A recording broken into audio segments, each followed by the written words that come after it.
Welcome to public quote news.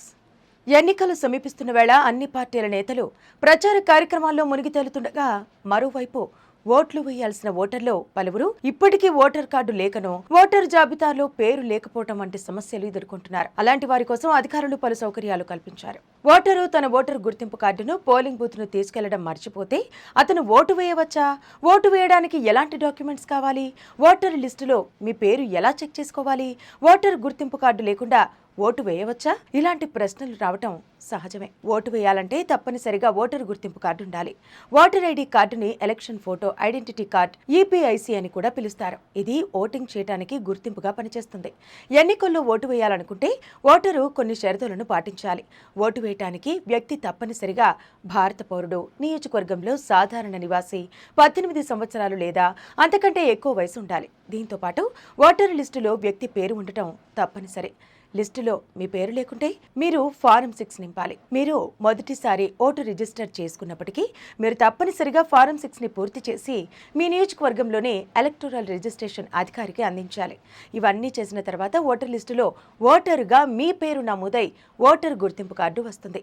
ప్రతి ఓటరుకు EPIC number వస్తుంది. Polling బూత్కు వెళ్లి ఓటు వేసే ముందు తప్పనిసరిగా ఓటర్ గుర్తింపు కార్డు చూపించాలి. అంతేకాకుండా ఓటర్ లిస్టులో మన పేరు ఉందో లేదో అనేది కూడా ఈజీగా తెలుసుకోవచ్చు. ఈపీఐసి నెంబర్ ద్వారా మనం చాలా సింపుల్గా ఓటర్ లిస్టులో మన పేరు ఉందో లేదో తెలుసుకోవచ్చు. దీనికి 2 మార్గాలున్నాయి. ఒకటి SMS, రెండోది EC help line number. SMS ద్వారా ఇలా చెక్ చేసుకోవచ్చు. ఈపీఐసి ఓటర్ ఐడి నెంబర్ను మీ ఫోన్ ద్వారా సందేశం రూపంలో 1950కి పంపాలి. దీని తర్వాత మీ నెంబర్కు ఓ మెసేజ్ వస్తుంది. అందులో మీ పోలింగ్ బూత్ నెంబర్, పేరు ఉంటాయి. ఒకవేళ ఓటర్ జాబితాలో మీ పేరు లేకుంటే మీకు ఎలాంటి సమాచారం రాదు. హెల్ప్ లైన్ నెంబర్ ద్వారా ఓటర్ జాబితాలో పేరును ఎలా తనిఖీ చేయాలంటే ఓటర్ జాబితాలో మీ పేరును తనిఖీ చేయడానికి మీరు భారత ఎన్నికల సంఘం టోల్ ఫ్రీ నెంబర్ 1950కు కాల్ చేయాల్సి ఉంటుంది. దీనికంటే ముందు మీ ఈపీఐసి ఓటర్ ఐడి నెంబర్ను అందుబాటులో ఉంచుకోవాలి. ముందుగా మీ ఫోన్ నుంచి 1950కి డయల్ చేయాలి. ఆ తర్వాత ఐవీఆర్ ప్రకారం మీకు నచ్చిన భాషను ఎంచుకోవాలి.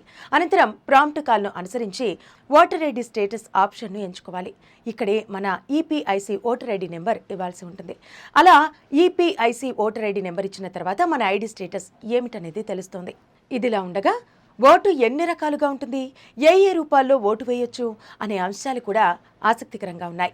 ఓట్లు వేసే విధానాలను బట్టి 5 రకాలుగా విభజించారు. General voting, postal ballot, NRI, tender vote, service vote, ఇలా 5 రకాలుగా ఓట్లు వేయొచ్చు. జనరల్ ఓటింగ్ అంటే 18 సంవత్సరాలు నిండిన ప్రతి భారతీయ పౌరుడు ఎన్నికల సంఘానికి దరఖాస్తు చేసుకుని ఓటు హక్కు పొందాల్సి ఉంటుంది. దరఖాస్తు ఫారం 6 నింపి ఓటు హక్కు పొందొచ్చు. ఓటర్ల జాబితాలో నమోదయ్యాక ప్రతి ఎన్నికల్లో ఓటు హక్కు వినియోగించుకోవడానికి అర్హులవుతారు. ఎన్నికల వేళ పోలింగ్ స్టేషన్లో ఎలక్షన్ కమిషన్ నిర్దేశించిన గుర్తింపు కార్డు చూపిస్తే ఓటు వేయడానికి అధికారులు అనుమతిస్తారు. ఇక పోస్టల్ బ్యాలెట్, ప్రభుత్వ ఉద్యోగాలు చేసే కొందరికి ఎన్నికల డ్యూటీ పడుతుంటుంది.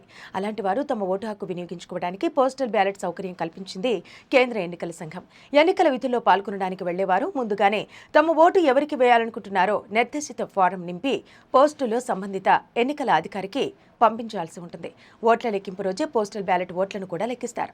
అయితే కొన్ని సందర్భాల్లో పోస్టల్ ఓట్లే కీలకంగా మారి అభ్యర్థులు గెలిచిన దాఖలాలు ఉన్నాయి. టెండర్ ఓటు అంటే పోలింగ్ బూత్ కు వెళ్లేసరికి ఒక్కోసారి మన ఓటు వేరే వాళ్లు వేసేస్తుంటారు. ఓటర్ జాబితాలో పేరుండి మన ఓటును మనం వేసుకోలేని పక్షంలో రిటర్నింగ్ అధికారిని సంప్రదించాలి. ఓటు హక్కు వినియోగించుకోలేదని ప్రూవ్ చేయాలి. ఒకవేళ రిటర్నింగ్ ఆఫీసర్ అన్ని ధృవీకరించుకుని ఓకే అని చెబితే మనం టెండర్ ఓటు వేయొచ్చు. సర్వీస్ ఓటు లేదా డిఫెన్స్ స్పెషల్ అంటే ఇది కేవలం సైన్యం కోసం ఉద్దేశించింది. సైనికులు సర్వీస్ ఓటు వేసేందుకు కేంద్ర ఎన్నికల సంఘం అవకాశం ఇచ్చింది. డిఫెన్స్లో ఉద్యోగాలు చేసేవారు ఎన్నికల వేళ సొంత గ్రామాలకు రాలేని పరిస్థితి ఉంటుంది. దేశవ్యాప్తంగా ఎక్కడెక్కడో ఉద్యోగ బాధ్యతలు నిర్వర్తిస్తుంటారు. అందుకే వారి కోసం ప్రత్యేకంగా సర్వీస్ ఓటు తీసుకొచ్చారు. ఓటు ఎవరికి వేస్తున్నారో తెలియజేస్తూ ఆయా డిపార్ట్మెంట్ హెడ్స్ ద్వారా లేదంటే పోస్టల్ ద్వారా వారి నియోజకవర్గ పరిధిలోని రిటర్నింగ్ ఆఫీసర్కు పంపించవచ్చు. ఎలక్ట్రానిక్ ట్రాన్స్ఫరబుల్ ద్వారా పంపించడం అనేది మరో విధానం. ఎన్ఆర్ఐ ఓటు, గతంలో ఎన్ఆర్ఐలు ఓటు హక్కు పొందడానికి క్లిష్టతరమైన ప్రాసెస్ ఉండేది. ఈసారి ఆన్లైన్ ద్వారా దరఖాస్తు ఫారం 6A నింపి తగిన ఆధారాలు జత చేస్తే ఓటు హక్కు కల్పిస్తోంది కేంద్ర ఎన్నికల సంఘం. 2019 తాజా ఎన్ఆర్ఐ ఓటర్ల జాబితా ప్రకారం దాదాపు 70,000 పైచిలకు ఓటర్లుగా నమోదయ్యారు.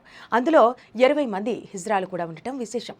ఎన్ఆర్ఐలు ఓటు హక్కు పొందినప్పటికీ ఎన్నికల వేళ వారు స్వయంగా వారి నియోజకవర్గాలకు వెళ్లి ఓటు వేయాల్సి ఉంటుంది.